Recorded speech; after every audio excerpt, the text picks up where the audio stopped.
بسم اللہ الرحمن الرحیم۔ یہ ایک سوال ایک صاحب نے پوچھا ہے اور ہمارے ایک نمازی ہیں جاوید علوی صاحب، انہوں نے بھی کچھ دن پہلے یہ سوال پوچھا تھا کہ جوتا اور چپل لگا کے نماز پڑھنا اور نماز جنازہ پڑھنا کیسا ہے۔ تو کچھ سوال تو وہ ہوتے ہیں کہ جو لوگ بار بار پوچھ رہے ہوتے ہیں، اور کچھ سوال ایسے ہوتے ہیں کہ جن کی وضاحت ضروری ہوتی ہے۔ تو یہ بھی ایک سوال ایسا ہے کہ جس کی وضاحت ضروری ہے۔ تو سب سے پہلی بات یہ ہے کہ جوتا اور چپل پہن کر نماز پڑھنا، یہ جناب رسول اللہ صلی اللہ علیہ وآلہ وسلم کے زمانے کے اندر تو ایک ضرورت تھی کہ اس زمانے کے اندر جو مسجدیں ہوتی تھی وہ کچی مسجدیں تھیں، اور نیچے نماز پڑھنے کے لیے کنکریاں بچھا دی جاتی تھی، اور اس وقت ایک ضرورت بھی تھی۔ احادیث مبارکہ سے بھی یہ بالکل بات ثابت ہے کہ جوتا اور چپل لگا کے نماز پڑھنا جائز اور درست ہے۔ بلکہ آتا ہے کہ ایک دفعہ رسول اللہ صلی اللہ علیہ وآلہ وسلم نماز پڑھا رہے تھے کہ نماز کے دوران جناب رسول اللہ صلی اللہ علیہ وآلہ وسلم نے اپنے جوتے مبارک کو اتار دیا۔ تو جب صحابہ کرام رضوان اللہ تعالی علیہم اجمعین نے دیکھا تو انہوں نے بھی اپنے جوتے اور چپل اتار دیے۔ تو نماز کے سلام پھیرنے کے بعد رسول اللہ صلی اللہ علیہ وآلہ وسلم نے صحابہ کرام سے پوچھا کہ تم نے اپنے جوتے اور چپل کیوں اتارے؟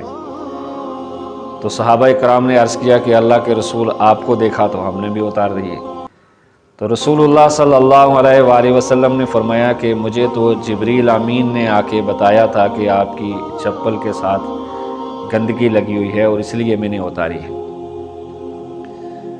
تو اسی طرح سے دوسری احادیث سے بھی یہ بات ثابت ہوتی ہے کہ جوتا اور چپل لگا کے نماز پڑھنا جائز ہے جب کہ وہ پاک ہوں۔ اور دوسری بات یہ ہے کہ ضرورت بھی ہو۔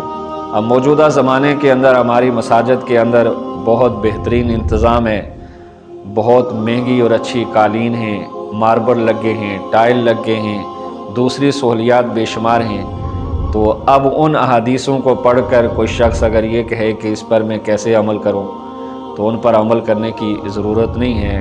کوئی چیز اگر جائز ہو تو یہ ضروری نہیں ہے کہ اس پر عمل بھی کیا جائے۔ اور وقت کے حساب سے اور ضرورت کے حساب سے آج بھی وہ احادیث ان علاقوں کے اندر جہاں آج بھی مساجد کچی ہیں یا میدان ہیں، یا اسی طرح سے مساجد کے صحن کچے ہیں، اور وہاں اگر کوئی شخص نماز پڑھتا ہے اور ضرورت بھی ہے کہ نیچے گویا کہ کنکریاں ہیں یا مٹی ہے، تو ان کے اندر وہ کھڑے ہو کر چپل یا جوتے میں نماز پڑھتا ہے تو جائز اور درست ہے، صرف پاک ہوں۔ اور دوسری بات یہ ہے کہ اسی طرح سے یہ پوچھا جاتا ہے کہ نماز جنازہ کے اندر جوتا اور چپل لگا کے نماز پڑھنا کیسا ہے۔ تو نماز جنازہ کے اندر چونکہ سجدہ تو نہیں ہوتا ہے۔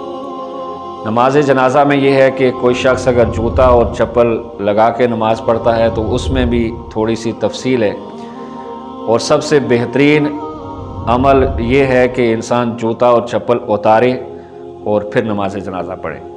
اس کے لیے یہ ہے کہ جب وہ جوتا اور چپل اتار لے گا تو اس کے پاؤں کے نیچے جو زمین ہے اس کا پاک ہونا ضروری ہے۔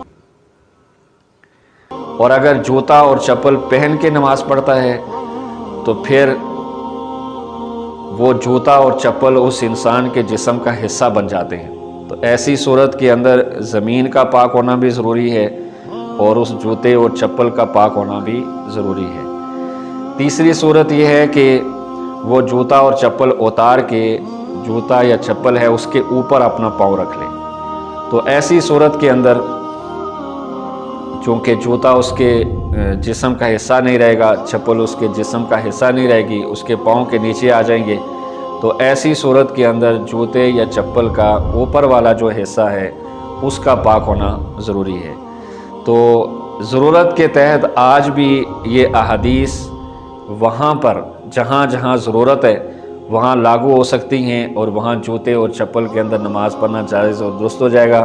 لیکن جہاں جہاں مساجد بہترین بن گئی ہیں، عمدہ بن گئی ہیں، قالینیں بچھ گئی ہیں، تو وہاں کوئی حدیثیں یہ پڑھ کر آ کے جوتا اور چپل نماز پڑھنا شروع کر دے تو یہ ادب کے بھی خلاف ہے، اور یہ گویا کہ ان مساجد کے عمدہ ہونے اور ان کی جو پاکیزگی ہے اس کو بھی خراب کرنے کے مترادف ہے۔ تو اس لیے احادیث کو پڑھنا ایک الگ بات ہے اور حدیث کو سمجھنا ایک الگ بات ہے، اور یہ حدیث کس جگہ پر لاگو ہوگی اس چیز کا انسان کے اندر اس چیز کو آنا کہ بھئی یہ حدیث کہاں پر لاگو ہوتی ہے اور کس جگہ اس حدیث کا حکم ہے، وہ ایک الگ بات ہے۔